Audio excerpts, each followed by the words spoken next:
Assalamualaikum warahmatullahi wabarakatuh. Saudaraku yang dirahmati Allah.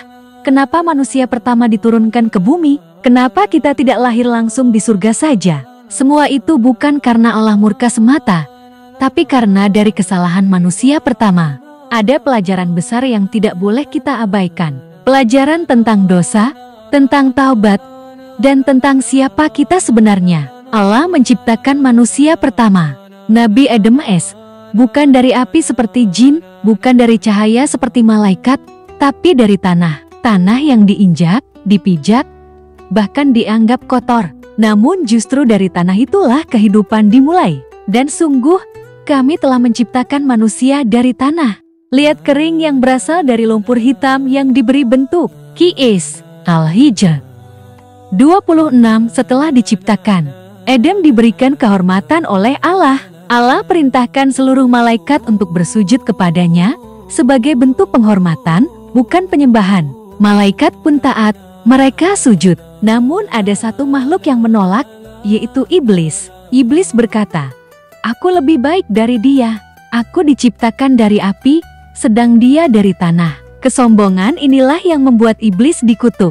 Ia tidak menerima ketetapan Allah, dan karena kesombongan itu, ia bersumpah, "Aku akan menyesatkan anak keturunannya hingga hari kiamat." Sejak itulah, iblis menjadi musuh abadi manusia. Kemudian Allah menempatkan Adam di surga. Dan untuk menenangkan hatinya, Allah menciptakan pasangan, Hawa. Mereka hidup dalam kenikmatan, kedamaian, dan kebahagiaan. Semua di surga boleh dinikmati, kecuali satu pohon. Allah berfirman, "Wahai Adam dan Hawa, jangan dekati pohon ini. Jika kalian mendekatinya, kalian termasuk orang-orang yang zalim." Ini bukan sekadar tentang pohon, ini tentang ketaatan, tentang satu larangan yang menjadi ujian. Namun iblis tidak tinggal diam. Ia datang membisikkan godaan, menyelinap dalam keindahan kata. Ia berkata, "Pohon itu bukan pohon larangan. Pohon itu pohon kekekalan. Jika kamu memakannya, kamu akan hidup abadi. Kamu akan seperti malaikat." Akhirnya Adam dan Hawa tergoda. Mereka memakan buah dari pohon itu.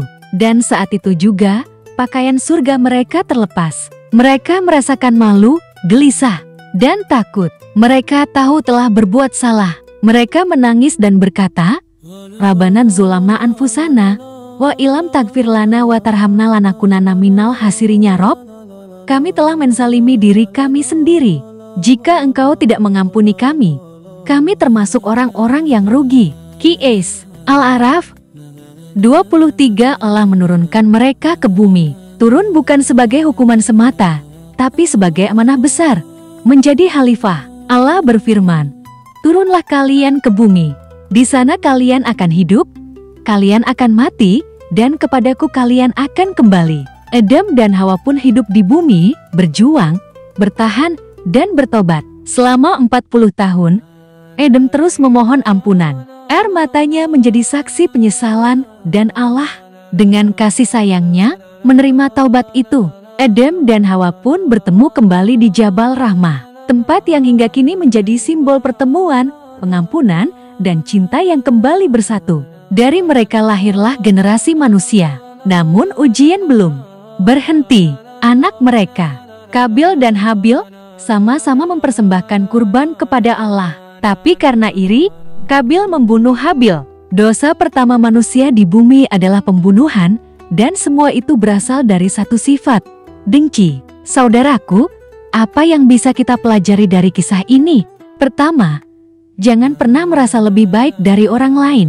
Kesombongan adalah akar kehancuran, dan itulah dosa iblis. Kedua, jangan remehkan satu dosa kecil. Adam tidak mencuri, tidak membunuh, tidak mengingkari Allah. Ia hanya melanggar satu larangan, tapi itu cukup untuk mengubah seluruh takdirnya. Ketiga, jangan putus asa dari rahmat Allah.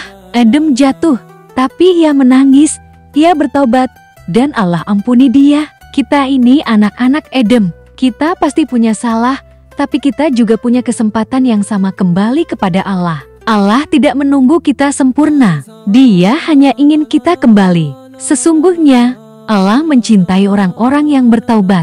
Qis Al-Baqarah 222 bumi ini memang tempat jatuh, tapi juga tempat untuk bangkit. Bangkit dan kembali kepada Allah sebelum ajal menjemput. Wassalamualaikum warahmatullahi wabarakatuh.